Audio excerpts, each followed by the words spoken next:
Welcome to the SportsPro Podcast.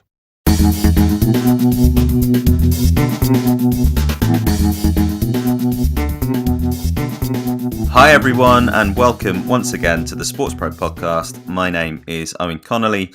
I'm the editor-at-large at SportsPro. Hope you're all doing very well indeed. We're going to be talking about motorsport this week, and we're going to be talking about it with Peter Jones, the director of the BlackBook of Motorsport. Hi, Peter. Hi, Owen. Thanks for having me today. Thanks for coming on. It's been a while since we've spoken to you. We've also got Frank Arthofer, the global head of digital media and licensing at Formula One, coming up in part 2. He's been speaking to our deputy editor, Sam Carp. But before that, we're going to be returning to the world of motorsport just as Formula One restarts, looking around the place a little bit at some of the financial challenges that a lot of series are going to be facing, catching up on the last few months. And Pete, giving you a little bit of time to talk about what's been going on in the BlackBook community. But the last time we did a big set-piece motorsport special was before the last time that the Formula One season was meant to begin.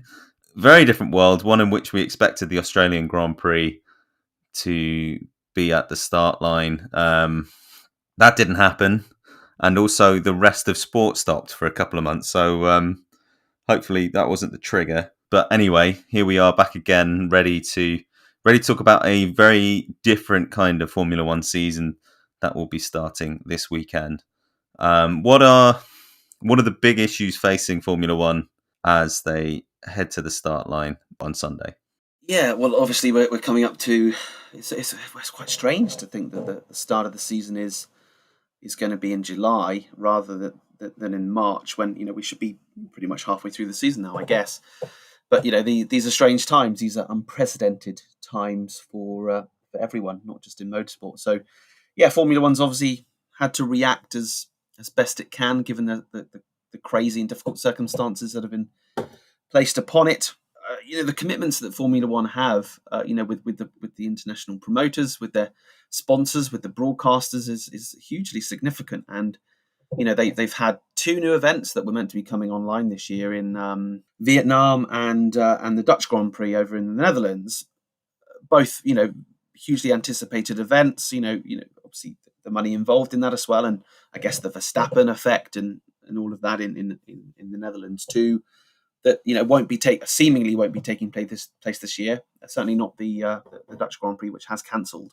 So yeah, they've had those challenges from the outset, and cancellation after cancellation.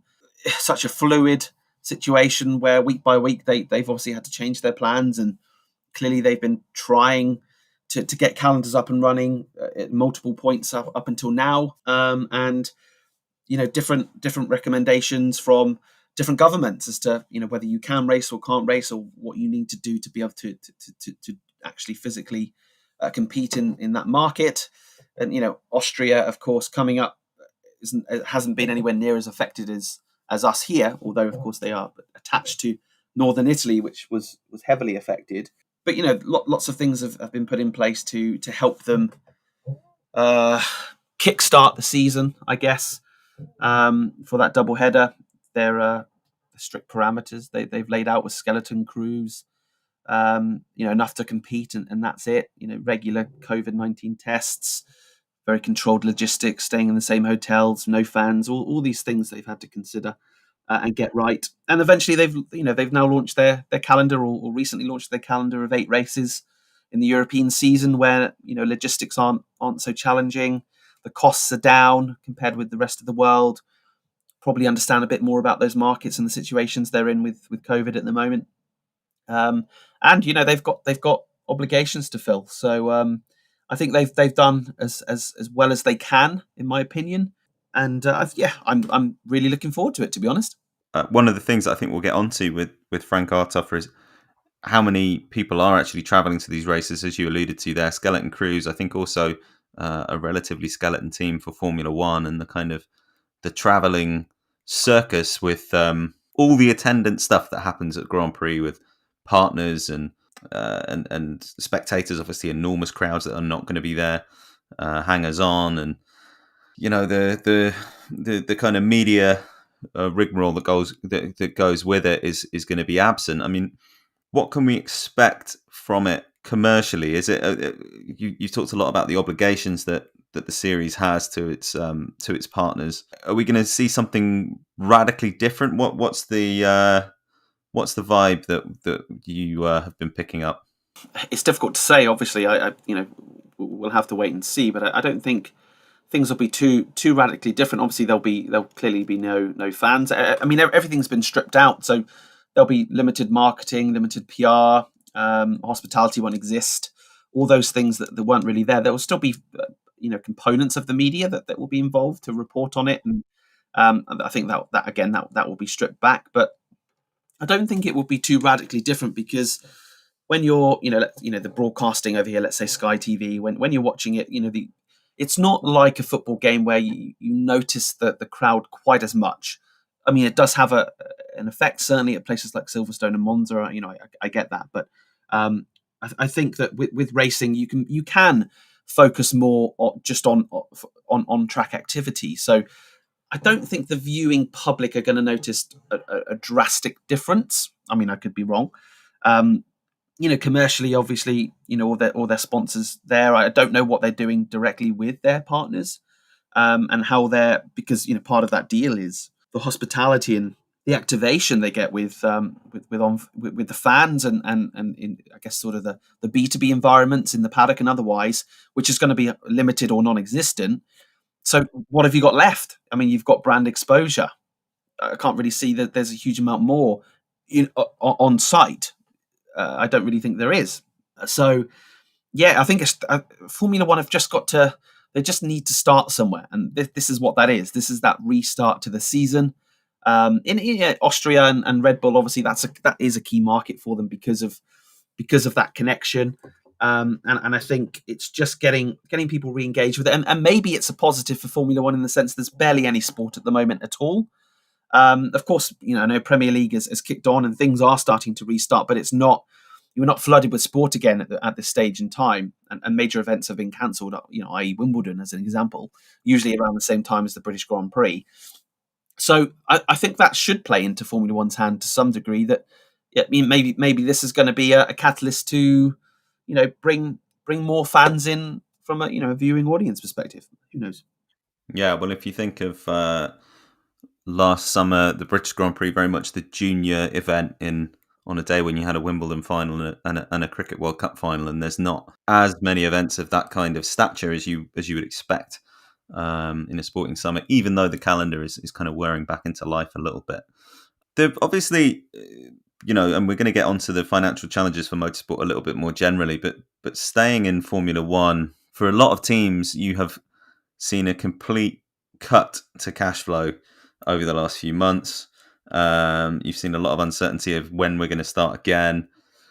And, these are always delicate matters in Formula One anyway, because teams are having to speculate to improve and to stay competitive. And it's an expensive business, and it's one that can be quite lucrative if you win and can be less so if you don't. What have we seen in terms of the balance of power between teams and between teams in the series? And we're always hearing things about budget caps and cost controls and that type of thing. Are people going to start thinking again about how the sport is constructed on that financial side? Well, this whole situation we're in now, this global pandemic, has almost forced the industry to lower that budget cap. So that budget cap was 175 million. That took a long time to get to that figure, and the top teams, particularly your Ferraris and Mercedes, I imagine, and to a degree Red Bull would have been probably strongly against that for their own selfish interests, but they got to that point, which was incredible to see. And then, not long into this pandemic and the struggles that everybody faced and realizing the harsh realities, that dropped from 175 to 145. So that's an extra, 30 million reduction again, which is a big chunk of that figure when you've got Ferrari and Mercedes, spending close to $500 million. It's scary to think, really, $500 million a year on their motorsport program in Formula One, separate to, the benefits they may or may not be reaping from that. But Yeah, I mean, I sort of hark back to a couple of months ago when Franz Tost, the team principal of AlphaTauri, former Toro Rosso, the Red Bull feeder team, was saying they were losing $2.5 million a month or something. I think if I can recall correctly. So it's a serious issue for those smaller teams, and they're really having to sort of refine what they do, and they need to get up and running because they need prize money. They need to honour their sponsor commitments. They've got the same challenges as Formula One would with partners anyway, but they aren't necessarily backed by a giant like Liberty Media to help. I wouldn't say bail them out, but obviously Formula One was helped recently by with over $1 billion, from Liberty to help shore them up, if you will, during this difficult time. And same really with McLaren. You've seen that they've been having loans left, right, and centre. I think they're getting another loan from the Bahrain investment fund or whatever it might be, just to survive. And they've made huge cuts in their workforce across all of their businesses, not just their road car business, but F1 as well. So it's massively challenging. But those smaller teams don't have that advantage. So the sooner we can get racing, the better. I think financially, you've also got to look at the broader sphere in motorsport as well. So Formula One, of course, they don't rely on ticket sales or other fan-driven revenues. I mean, they're important, but they've got those broadcast deals and those promoter fees and everything that are also very, very important. Other championships, I don't know, World Endurance or not necessarily so much Formula E, MotoGP, and all these others, NASCAR, IndyCar as well. They're more hand to mouth, and they really do rely on that revenue. So without fans, there's even more of a push for them to figure out a way of getting up and running again. But back to your original point, the idea of just reducing this huge amount of money that's required to compete in Formula One is important. But this pandemic has really just shoved that down their throat hard and said, look, some of you might not survive this. Now you can really see why we just need to be a bit more efficient in things, and make more competitive racing. Again, as much as I enjoy seeing Lewis Hamilton win everything and want him to go on to become statistically the greatest of all time, it would be nice if it was a bit closer, and I think everybody agrees with that. If we do start to see teams, and hopefully it won't come to too much of a head, but obviously if we do start to see teams under serious threat later in the season, will there be talk of some kind of centralized solution, some kind of support from Formula One itself, from Liberty, from that rescue package or the kind of liquidity package that we've seen them getting access to? Or is Formula One, because it's a sport where you see teams fail financially from time to time, will it just be kind of thought of as one of the risks of competing? It's a difficult one to answer, to be honest, and it puts me on the spot a little bit. But I think, Liberty they seem to be more open to creating an environment where they want everybody to be able to thrive and exist. And this environment, this sort of issue that we're facing now globally is unprecedented and not something that was expected, and not through poor management or poor finances or something that sort of went wrong internally with that particular business that decided they no longer want to spend 80 to 150 million to compete at the back of the grid.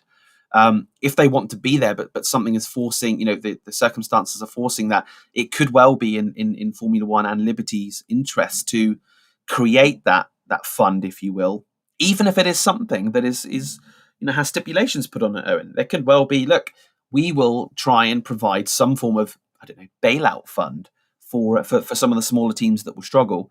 We're not looking at that many of them. We're looking at, you could say, the likes of sort of Williams and Haas and maybe one other.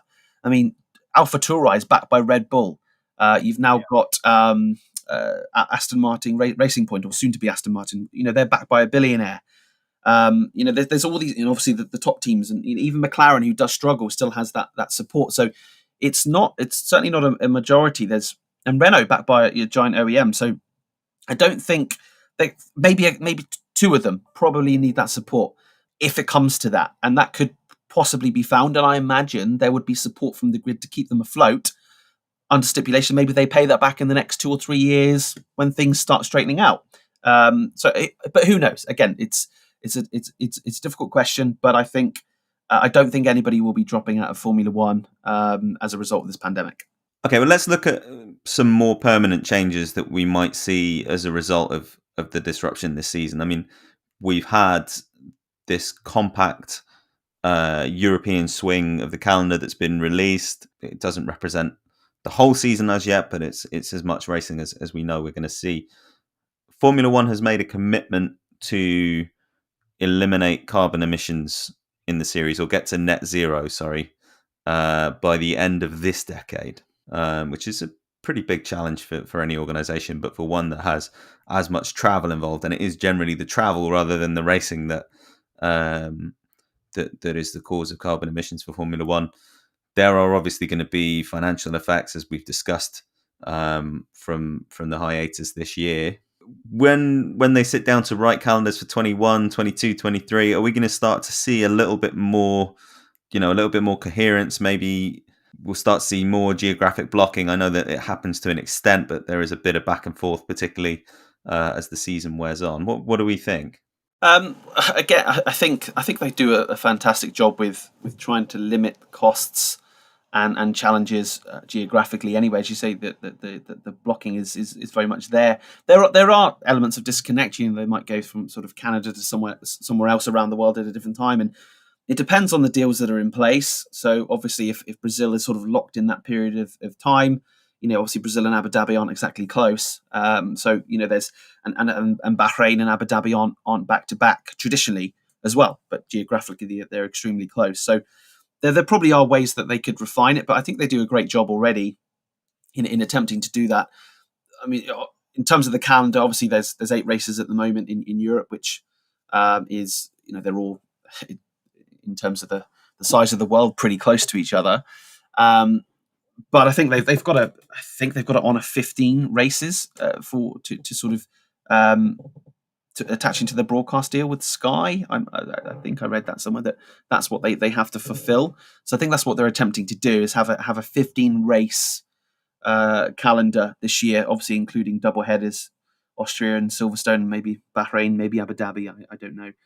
The timing is a challenge though, because moving into next year, if they're trying to fulfill 15, are they going to do that within 2020? Does it run into 2021? Does that then scupper the potential calendar for 2021 that would ordinarily start in March? You need a rest period, you need testing periods, all these things coming into play. And does that completely shift the dynamic and make it a very different calendar to what it ordinarily would look like? Sustainability wise, it's a massive challenge getting to carbon neutral within a decade, but they're putting measures in place. Again, it is that circus that follows motorsport around. Doesn't matter if you're Formula One, doesn't matter if you're Formula E, doesn't matter if you're DTM or otherwise. You're traveling around with a huge amount of equipment, a huge amount of people. You're leaving a big footprint. The on-track activities you stated is very low. I think it's like 0.7 or 0.07 of the total footprint. It's next to nothing. Huge gains in efficiency with those engines. They are quite incredible, but it's seen as a dirty sport. Motorsport as a whole is very much seen as dirty, certainly not green. So I think it's partly it's changing the messaging as well. They're going to take great strides and they're going to do a lot, I think, on the sustainability front. And I think they need to, but they need to be conveying that. They need to be sending out the right messages to the world that motorsport can be as green as any sport, and here's why, or at least coming close to it, because electric racing, for example, has its own circus. It's totally green on track, but they've still got to move everything around, set everything up. So there's only so much that you can do. But I think now, in this sort of post-pandemic world, when we finally come out of it, the whole climate change challenge is going to become even more front of mind for motorsport. And I think that it's going to be more of an obligation for them to try and become more green. You're listening to the SportsPro Podcast. Let's look at the motorsport industry more widely and what we've been seeing in the last few months. I mean, you obviously talk to a lot of people within the sector, and you're having those conversations quite frequently. What are the biggest challenges that series and promoters and teams are going to be facing off the back of this suspension of pretty much everything for the last 4 months? Yeah, I mean it's multifaceted. It's the same challenges that sport in general face. You obviously want to bring fans back. How do you do that safely? The majority of motorsport, as I highlighted earlier before, is more hand to mouth, and they rely on fan revenues, ticket sales, and concessions, and merchandise, and all the other variables that they require to thrive. So it's how quickly can you do that safely is the important thing. But I think the changing horizon, you've got to look at sustainability as well. You've got to look at equality and diversity, which is very much front of mind at the moment. Obviously the Black Lives Matter movement is important, and you've got advocates like Lewis Hamilton and Bubba Wallace in NASCAR, and individuals that have sort of faced those challenges and are trying to highlight it, and for motorsport to do more, which the pressure is there for them to do more, and they really should be as well. So there's all these things are sort of coming at them now. Not just this unbelievable financial crisis they're going to be facing, but all these other issues that a few years ago they wouldn't have faced, certainly not to the same degree, that they're going to have to react to, and they should react to. So there is a different landscape there. I think there's going to be a lot of change. Exactly what change that is, of course, I don't know. But I think you're going to see, greater participation from women in motorsport beyond the W Series. You're going to see, lots of individuals from different backgrounds that should be involved in motorsport that weren't before, and there should be a big educational push now. I think the challenge overall for the industry in the short term, of course, is financial and getting back to being, stable again. And then you've got the concern with, driving new fans. People in the rapid digitalization of the world and short form content, and trying to hook and bring in new fans is an ever growing challenge. So yeah, it seems to all be coming at them sort of a bit heavy. I mean, one of the things that we have seen a few series try, actually quite a few series try, is to expand their activities in esports. Formula One have, they already had a series, but they've experimented with different ways of including drivers who have profiles from other sports, or Formula E went with a two kind of purebred series, one involving its own races and one involving elite races. They're obviously trying to look at ways in which that, I mean, you talked about the, digitization of media. They're obviously trying to look at ways in which that will perhaps diversify some of their audience, perhaps change where they get some of that audience from. Yeah, I think it was the right approach for not just Formula One, but for motorsport as a whole to adopt that, to have direct engagement with their motorsport programs, with their viewing audience and new viewing audience. Formula One, I personally think Formula One did a great job getting whatever it was, 30 plus million unique viewers, I think, over that period of a series of virtual Grand Prix they ran, usually in line as much as they could with a real race weekend, or what should have been a real race weekend.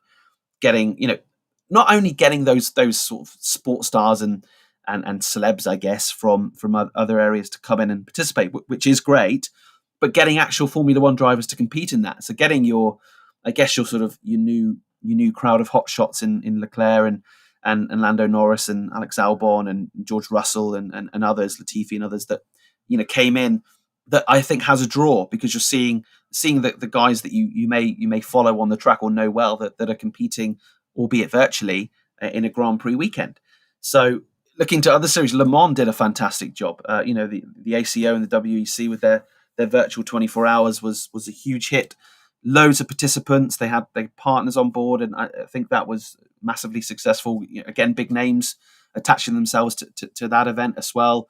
And I really like the idea of a 24-hour virtual race. It's really intriguing, really cool. SRO have done it, Porsche have done it, V8s in Australia. They're all doing it.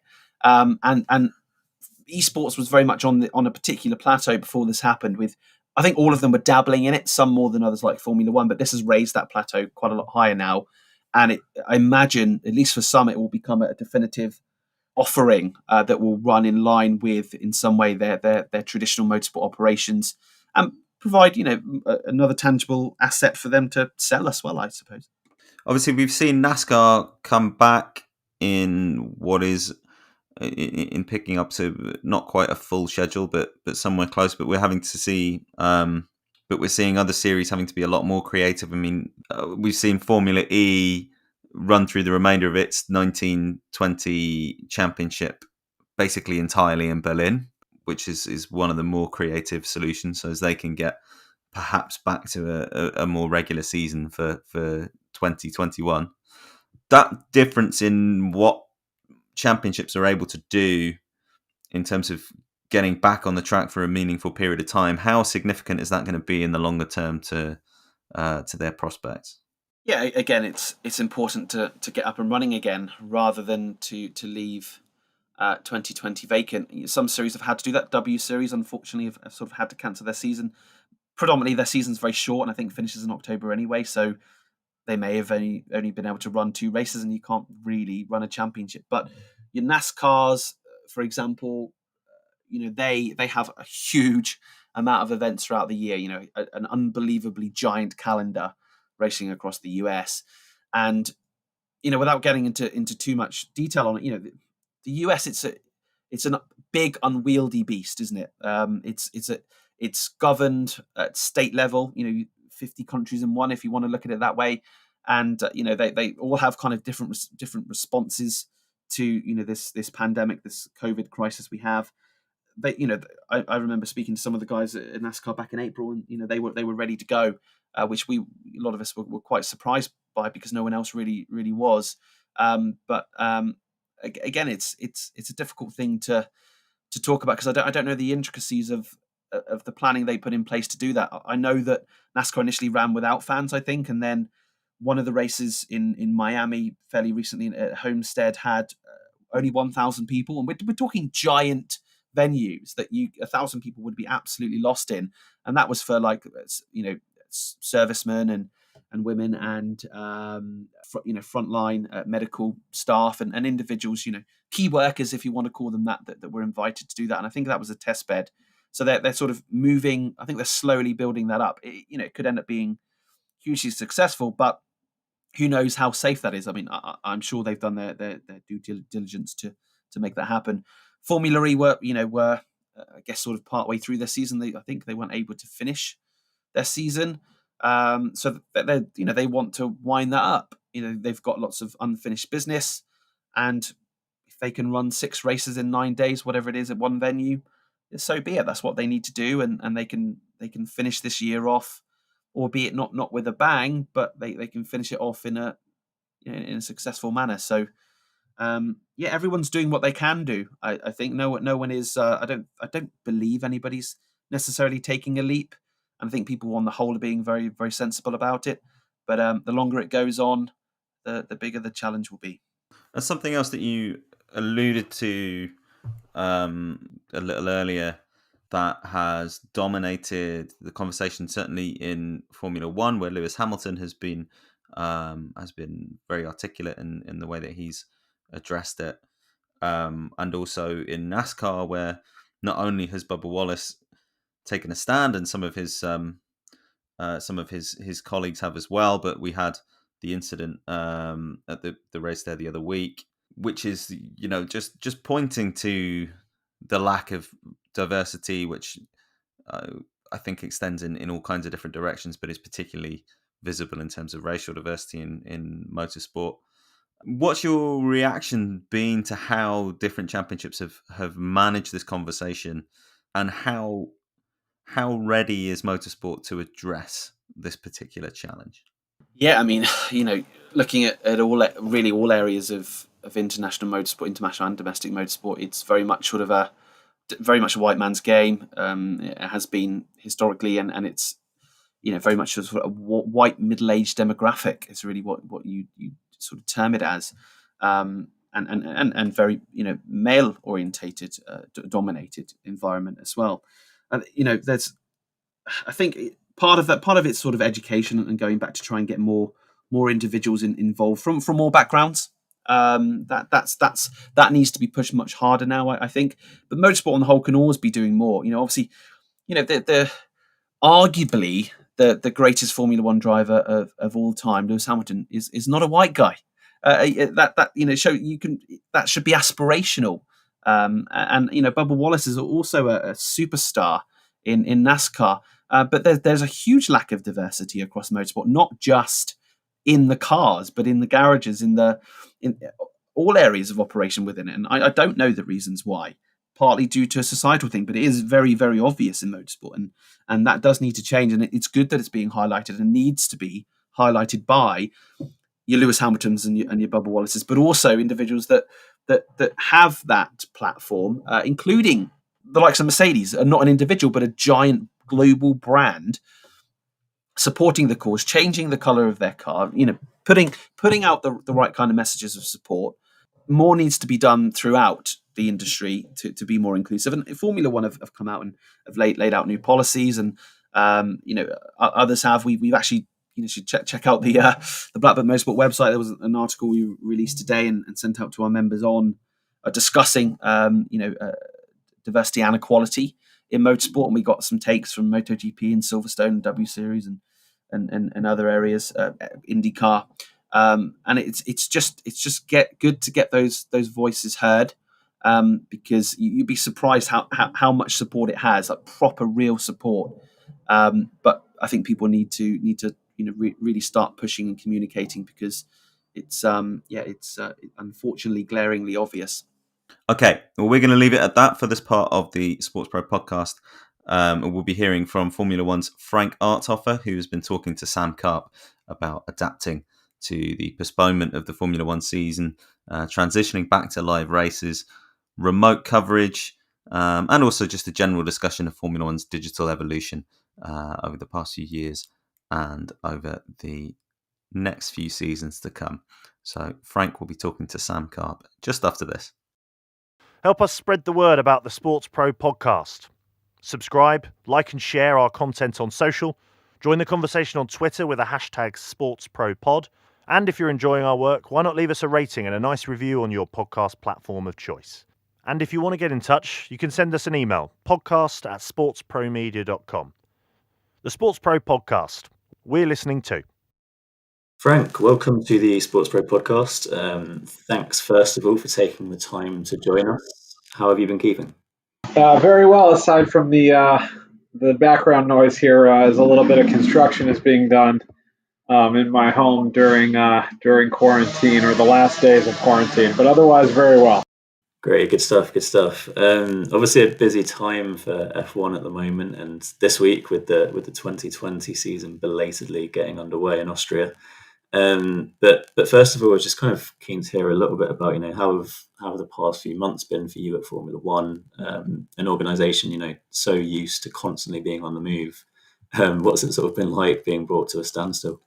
Yeah, well, I mean, look, not going to lie, it's obviously been a trying time for us on a few levels. I think, certainly having to get to Australia in March and, be so close to racing and delivering, the sport experience for fans that they've come to know and love, and then having to cancel on the last minute was difficult for us. And, equally the last 3 or 4 months has been difficult, in terms of maintaining the company culture, maintaining the enthusiasm for the sport, and maintaining audiences and focus on F1 during this time.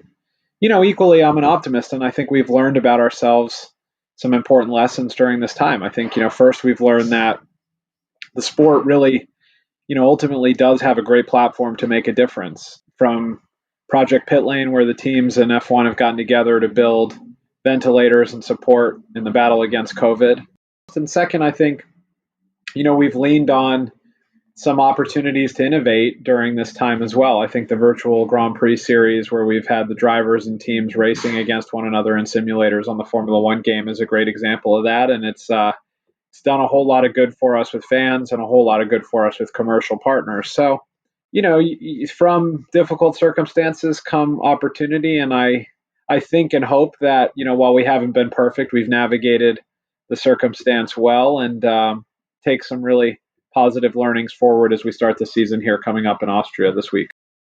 For sure. And I'm glad you mentioned the virtual Grand Prix series, actually, because we'll come back to that in a moment. But I'm just keen to kind of just pan back for a moment to, obviously, early March. You mentioned kind of how F1 had already descended on Australia for the start of that new season, only for the race to be postponed and then obviously the season put on hold indefinitely. I mean, for you, as you know, as the global head of digital media and licensing, I mean, what was it like having to sort of adapt on the digital side of things, given that you presumably had plans in place for what you sort of wanted to achieve this year and some of the things that you were set to roll out?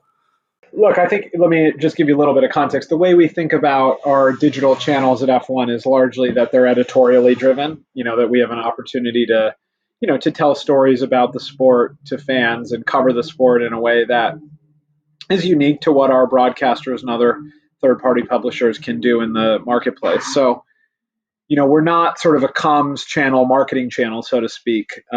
We sort of feel that the role of those platforms is to largely be editorial. But, in a moment of crisis, you do quickly transition a little bit your channels and the audiences that you've developed into not talking about the sport, but actually talking a little bit about yourself. How are you responding to COVID-19?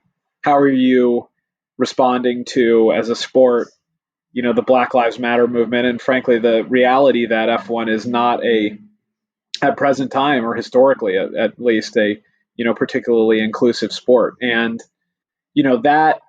that has caused us to, again, kind of think about internally, what do we stand for, but then also think about how do we communicate that message to fans and to the world at large in an authentic way. You don't want to just say that you stand for something and not actually do anything to show it. And I think taking the question head on, we, collectively all worked on how do we create a platform for Chase to talk to fans in a real way and share with them the process and thinking that the FIA, the promoter, went through and deciding to cancel the race.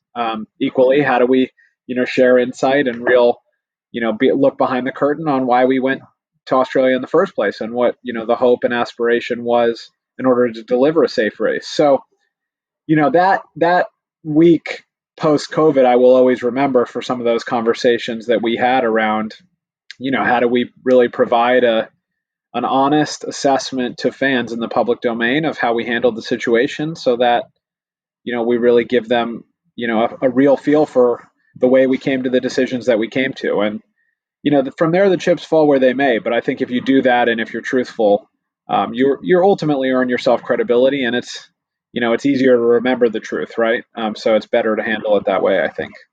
Yeah, for sure. And I think as a sort of observer, I definitely noticed that Formula One was one of the sort of more visible sports in its response in terms of, as you mentioned, the ventilators and just being transparent. I think whenever there was an announcement made about the season, there was kind of a Q&A from Chase going alongside it about why those decisions were made, as you mentioned. But I think obviously, as you've said already, one of the well-documented things that you did do was launch your the virtual Grand Prix series, which obviously generated 30 million views on TV and digital across the 8 races. Some great numbers. I mean, how do you sort of look back on the success of that initiative and what some of the ideas that it's given you going forward?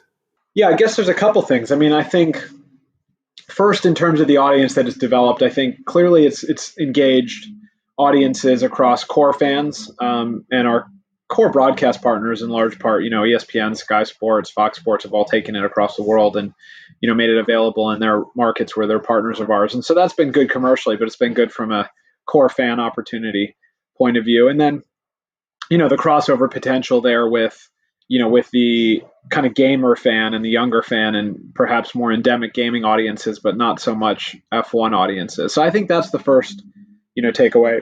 I think the second is clearly the way that we stood it up was different than we typically do. I mean, in F1, if something's a little bit wrong with the car, everything goes wrong. And sometimes you get into a situation where perfect is the enemy of good enough. for us, we launched that series basically on the back of a tweet that we all saw, somebody suggesting if Australia is canceled, we should run a virtual Grand Prix series. That tweet came through the week of Australia, and by Sunday we had announced the virtual Grand Prix series. So, I think that we listened to that fan, we announced it, and we went and tried it. And it wasn't perfect, the first race. The broadcast wasn't perfect. There were a couple of technical glitches, but I think ultimately 3 months later, we got to a much better place because we were willing to sort of try something on the fly and iterate as we went, as opposed to spend a month kind of pointing and aiming and then ultimately firing. So that's the second takeaway. And I guess the third is that there's a real, interesting media property there. I mean, if you think in particular about the drivers and some of the dialogue that they had with one another during the races, trash talking. Lando Norris finishes a race, picks up the phone and calls Max Verstappen and spends a couple minutes on a live phone call with Max, getting tips on how he could have run the race better in front of his entire Twitch audience. I mean, that doesn't happen in real racing for myriad reasons, all of which are good ones. But, I think there's a takeaway both for the real race around how do we provide more access in our broadcast to fans to what's happening behind the scenes. And also, how do we lean into that in virtual racing to make the program and the production more compelling and deliver the biggest audiences possible. So, for me, those are kind of the three biggest takeaways. I'm sure there are others, but that's probably the stuff that will inform our decision-making going forward. Yeah, I think what you touched on there in terms of bringing out those personalities was definitely one of the things which I noticed, because it's obviously a much more relaxed environment for those drivers than they're typically in, but it still kind of brings out their competitive nature. And obviously for those watching, it was an opportunity to see personalities from other sports as well, whether, it was, I know that Ben Stokes racing one of them, which was popular with cricket fans here in the UK. And I know you mentioned Twitch there, obviously streaming through their own channels. I mean, that's obviously not the first time that we've seen F1 content on that platform after last year's trial run around the Mexican Grand Prix, with that race being shown in, I think it was Germany, Luxembourg, Switzerland, Denmark, Norway, and Sweden. So is that a platform that you see a lot of potential to collaborate with going forwards, just in terms of, that added dimension that it brings and that interactivity? Yeah, I mean, look, I think it's valuable for us, but you'd have to ask them to some degree, because a lot of this falls into the, commercial framework. And, is it ultimately economically rational for us to distribute content through that platform? I do think from a pure F1 gaming perspective, there's a clear overlap between the video game product and the actual real racing in terms of drivers being in the simulator, using pedals and racing with a wheel. That adds additional credibility to the media proposition that you can build on the back of virtual racing. And, while Madden and 2K and FIFA are the three biggest kind of individual sport video game franchises in the world, you don't have that same degree of overlap with what the true sport is, playing soccer, playing basketball, playing football. So I think, that definitely lends itself to being a part of the Twitch platform. And I think it also lends itself to bigger, broadcast events. And, that'll be something we have to think through going forward as to how do we build those broadcast events. I think during the shutdown, I think the esports series was probably the one that you guys did that people will have noticed the most, because it was filling that void of live content, and in some cases, as you say, it was occupying prime time slots on major television channels. I mean, I know that I personally stumbled across the virtual Bahrain Grand Prix, which was actually what my dad was sat with me at that point and actually duped him into thinking it was a real race because the graphics were that good. But what were sort of some of the other things you guys did during lockdown to keep your fans engaged and to ensure that you were still seeing some growth on the digital side? Yeah, so we ran a bunch of classic races. So I guess maybe to step back for a second, I think, the great thing about sport, and you see this in the data across every sport, is, you have built-in tent poles, which are, the games, right? And the races in our case.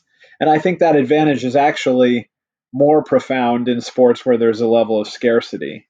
You don't have 160 baseball games a year, 55 soccer games a year. You have 20-ish Grand Prix every year. And so for sort of 3 days, 20 times a year, you have a real tent pole that's built in. So I think the first question for us a little bit was, is there a way to sort of replicate those tent poles and build around that? And the way we did that was first virtual GPs, and second, taking some of our best classic races that live pretty much exclusively on F1 TV, our OTT product, where we have a small but growing subscriber base, and make some of those available to a broader audience across our social channels and digital channels like F1.com.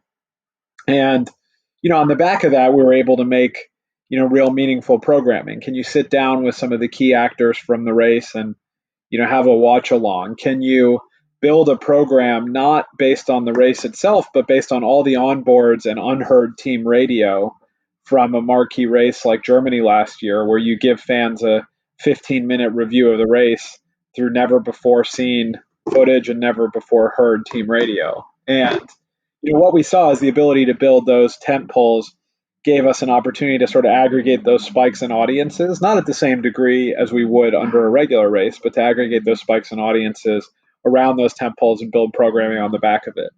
So I think those two elements have been really important to, continue to build a programming strategy and fan engagement across our channels. And as a result, we've seen, really robust performance vis-a-vis our peers. Again, not necessarily at the same level you would see during a regular race weekend. The other space we've been spending a ton of time, has been well reported in the public, is how do we build a platform to do good? And that engages fans in a lot of ways, but more importantly, it's about what our ethos is as a sport. So we announced We Race as One.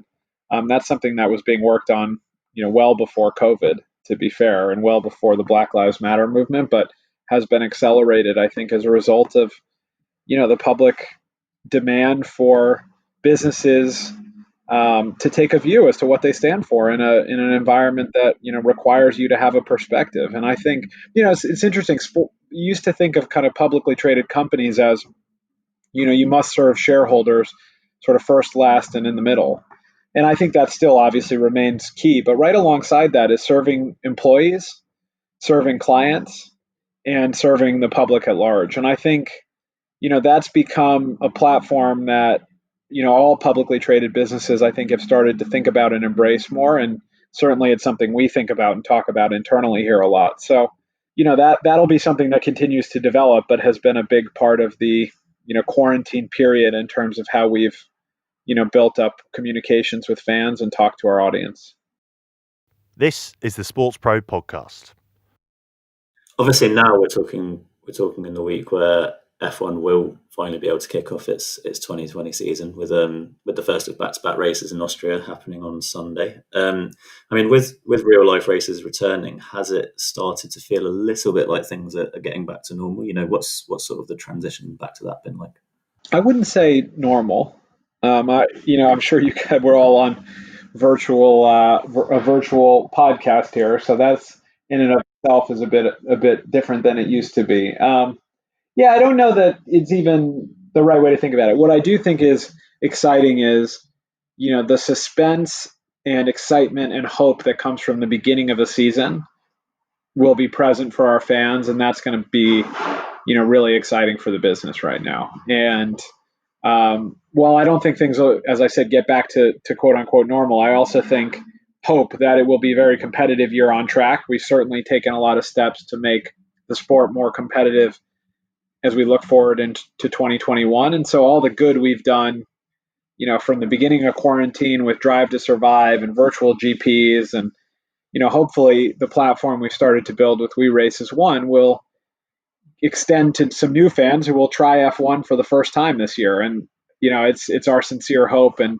belief that, ultimately the core product and competitive and exciting racing is the key to our long-term success, first and foremost. So if we have great races as we get into the season, I think that'll solidify, the new fans that we've started to acquire to the sport, and that'll put us in a great place as we get to an even more competitive product, hopefully next year. So, I think that's the way that we're thinking about it, but I don't know that things are returning to normal anytime soon, per se.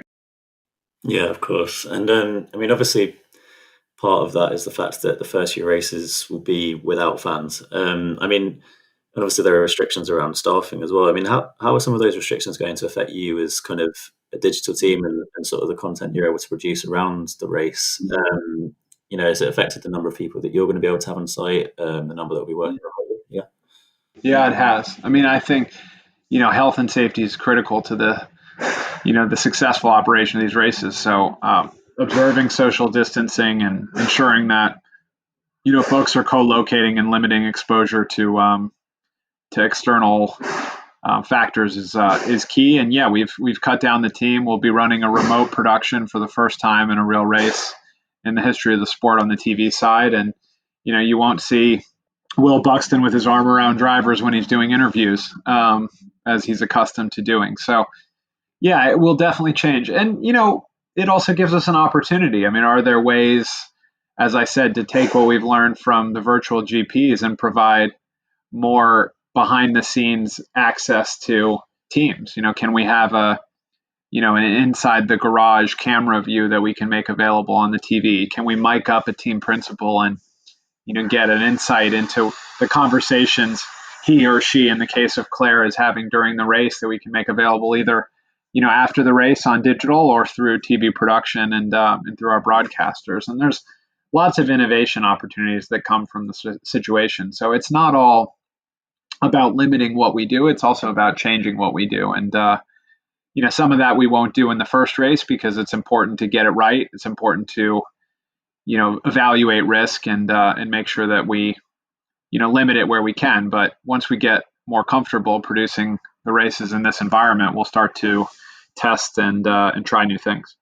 Yeah, for sure. And with those fans not being able to attend, I'm sure that they'll appreciate a lot of those things that are going to make them feel a little bit closer to what's going on. Are there any things that maybe you did during lockdown that you think you might carry forward into this? I mean, I know you mentioned the watch along before, which I think is something that, while it was obviously great sort of that sort of format during past races or past games in other sports, for example, I think it's also something that works during a live race as well, right?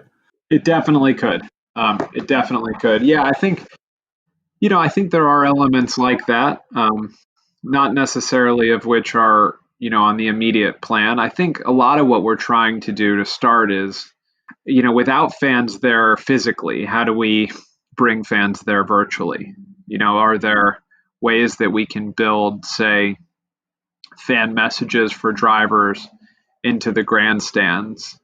Are the ways that we can interact with fans and give them an opportunity to interact with drivers in lieu of, say, an autograph session? Do you have a virtual Q&A, for example, with fans who get to ask the questions in a press conference environment as opposed to traditional media?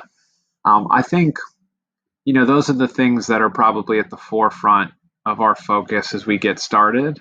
It just feels so important for us right now, given that the world is not in a simple place, and it's been difficult for many to try to do things that, give back a little bit to our fan base who's been patiently waiting for F1 for almost 4 months now. And I think as we get into Austria, you'll see most of the innovative stuff kind of fall under that strategic priority. And then going forward a bit more, co-viewing, behind the scenes cameras and access, mic'd up, things like that will become a bigger priority. But, we want to give back to the fans first. We think that's the best opportunity. You've been in this role for a few years now. I mean, during which time I think it would probably be fair to say that F1's digital operation has, almost become unrecognizable to when you joined. You've had the launch of the esports series, revamping the F1 app, the F1 TV OTT platform. I mean, how do you sort of look back on some of the progress so far, and how much is there still to do? What are some of the untapped opportunities for you guys? I think we're still in the early stages. We said it was a 5-year plan, and then you remember that in digital you can only plan 3 years ahead. So, I'd say we've made a lot of progress in 3 years, but we've got another 5-year plan in front of us, and 3 years from now we'll probably have a 5-year plan in front of us then.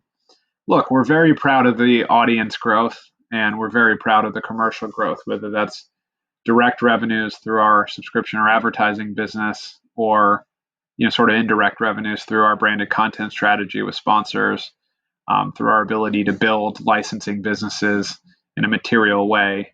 that weren't that large at the time, whether that's the video game sales through Codemasters or F1 Store, which has been growing at a rapid pace since the digital media business has been growing alongside it. Going forward, there's clearly a lot more we can do. I think, on F1 TV, we have an opportunity, I think, to tell more stories now that we have a more stable technical platform that really go deep inside the sport. And we know that that's an avid fan base, and that's what that product is meant to deliver. So, I think the storytelling opportunities are greater there.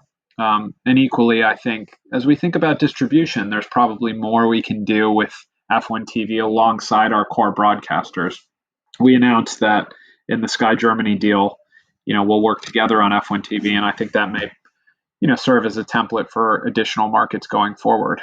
So I think that's a big piece of it. I mean, clearly we're in the early stages of our social growth still, even though, we've grown at such a rapid rate over the last 3 years, and our engagement is quite high. But, on the commercial side, how do we continue to be leading in the marketplace from a branded content perspective and a storytelling perspective? How do we work with our sponsors to ensure that there's no better place to go for Formula One storytelling than Formula One if you're a sponsor for the sport? And, we need to tell really authentic stories. I think the AWS Insights work across TV and digital is a great example of that. I think what we do with DHL around Fastest Pit Stop, which is compelling content, but also very resonant to their brand equity as, the best and fastest innovation and logistics provider in the world, is very relevant. And how do we do more of that? And then I think you spoke to gaming, which I think is a big opportunity to grow in the media space. How do we build virtual racing and esports to be a greater component of our overall tentpole programming strategy, and add credibility to those races? So, those three areas for us on the kind of core platform side are key. And then the fourth one I probably would be remiss if I didn't mention is original content. We've grown massively in the kind of SVOD and OTT space through the success of Drive to Survive, and that's a hit-driven business. You have a hit like Drive to Survive, and it creates a lot of opportunities on the back of that. And equally, our podcast business is in a similar position. F1's Beyond the Grid podcast is, I think, the single biggest motorsport podcast in the marketplace, and that's been a hit as well. So having a hit like that as your first two forays into kind of owned and produced original content starts to present, I think, much greater opportunities. And clearly, there's a big market there. I mean, podcasting has become more competitive. And certainly original content has become more competitive as Apple and Disney Plus and soon to be Peacock launch. So, those sort of four areas feel really rich as opportunities to develop. And some of those are on platform direct relationships with fans, and some of those are, more traditional selling stuff to others to interact with fans. But all of them, I think, present new ways for us to engage and grow the sport. Yeah, for sure. And I guess it's kind of, that focus on digital is being reflected a bit in the numbers as well. I mean, since 2017, obviously 62% of new fans have been under the age of 35. So I guess that sort of justifies a lot of what you're doing, right? Yeah, I think so. I mean, I think we can always do more, but that data point is accurate, and you've done your research. So yeah, I mean, I do think so, and I think it's a combination of things. There's no silver bullet. From gaming to original content to the growth of our social channels to, the platforms we're starting to build to do good in the communities. I think all of those things resonate with a younger audience in a way the sport pre-Liberty didn't. But yeah, I think that's a great proof point, as good as any. And I can't let this interview finish just without asking you about the Netflix series, simply because it has been such success. And I know a lot of people who have watched it and just been roped in purely by the drama of it. They're not necessarily Formula One fans, but just simply the storylines behind it have sort of swept them in. So, I mean, are you able to give an update on a season 3 at all? I mean, I guess this year would be a pretty new story to tell, right? Yeah, I don't have an update I can give formally on season 3. I will only say that, as I said, I think, original content is largely a hit-driven business, and that show seems to have really found a big audience on Netflix. So I'm optimistic that we'll find a path to continue to produce it together and continue to see the audience grow as it has. And finally, before I let you go, Frank, last year obviously saw a lot of success across your digital platforms. Just another reference of my research here. You obviously surpassed 1 billion paid views across those. For this year, then the season that has been interrupted by the pandemic, and obviously not going to have quite as many races as anticipated. How are you planning on measuring your success in 2020? Have you had to revise your targets at all? And so what are they? Yeah, we have. Look, we typically look at we set targets both for reach and engagement. Those are the two key metrics, and from that all the commercial opportunities typically fall out of that, whether that's churn reduction on F1 TV or advertising sales growth. So we have had a chance to step back and look at those and create more modest targets, as we have as a business at large. But, for us, growth is the key. And I think we'll anticipate and expect to continue to see our audience grow on our digital channels and continue to see higher engagement per fan that spends time with us. And, that second metric is most important, right? If you find that fans are really engaging with and interacting with the content you're producing, I think that's a really good indicator of, are you making content that resonates with your core fan base? And, for us, if we can see that engagement metric go up, whether that's, liking, sharing, or commenting on a post on social, or, passing along, talking about a new series on F1 TV, on the Reddit community, for example, if we see those two things continue to grow, then we'll feel, enthusiastic and positive about the work that we're doing this year during a very difficult time in sport. Sounds great. Well, Frank, thank you very much for joining us. All the best with the return to action on Sunday and for the rest of the season. You got it. Thank you for inviting me on and taking the time. Join the conversation with the SportsPro community. Follow us on Twitter @SportsPro. Find us on Instagram @sportspro.media. And connect to SportsPro Media on LinkedIn, where you can also become a part of our specialist OTT community.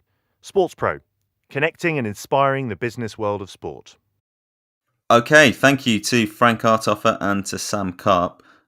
Pete, while I've got you, and before we go, why don't you give us a quick update on what's going on in the BlackBook Motorsport community? Yeah, absolutely. Well, firstly, thanks, Owen, for having me on the podcast. Always an enjoyable experience.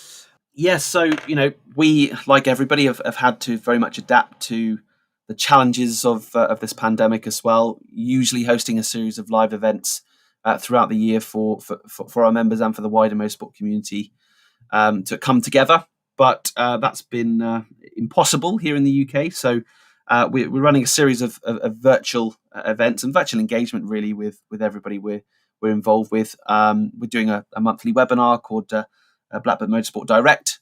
We've recently had Nico Rosberg and Lucas de Grassi on talking about sustainability, which was great. The next one is at the end of next month, where we've got Pat Simmons talking about regulation change. So that should be good. But we've got a big event coming up next month. Well, actually, possibly this month, depending on when this comes out. So on the 15th of July, which is ordinarily British Grand Prix week, we're hosting a virtual summit for motorsport. We've got just 3 sessions, but quite hard-hitting sessions. So we're looking at equality, diversity, sustainability, innovation with Formula E, Extreme E, and the W Series. Then we're looking at evolving brand strategy with Puma and Goodyear, and then we'll be talking to some car manufacturers at the end as well. So, for example, Nissan and others. So it should be really good, looking at the new horizons of motorsport, and people can register for that event for free at our website on blackbookmotorsport.com. That's called the Virtual Summit. Also bits of networking we're doing online as well, both at that event and otherwise. So yeah, lots to come. It's quite an exciting time, albeit a challenging one. So we're hoping people will continue to support us and be engaged with us. I'm sure they will, Pete, because it's a great job you do there. But yeah, lots to look forward to and to get our teeth into. But before that, the return of the Formula One season this weekend, and racing recurring around the world. Hopefully, it will be back to something more like normal soon. But good to have it back in any case, and good to have had you back this week, Pete, on the SportsPro Podcast. Thanks very much again for coming on. Thank you, Anne. Appreciate it. Thank you. And thanks to all of you for listening as well. Speak to you again. Bye-bye.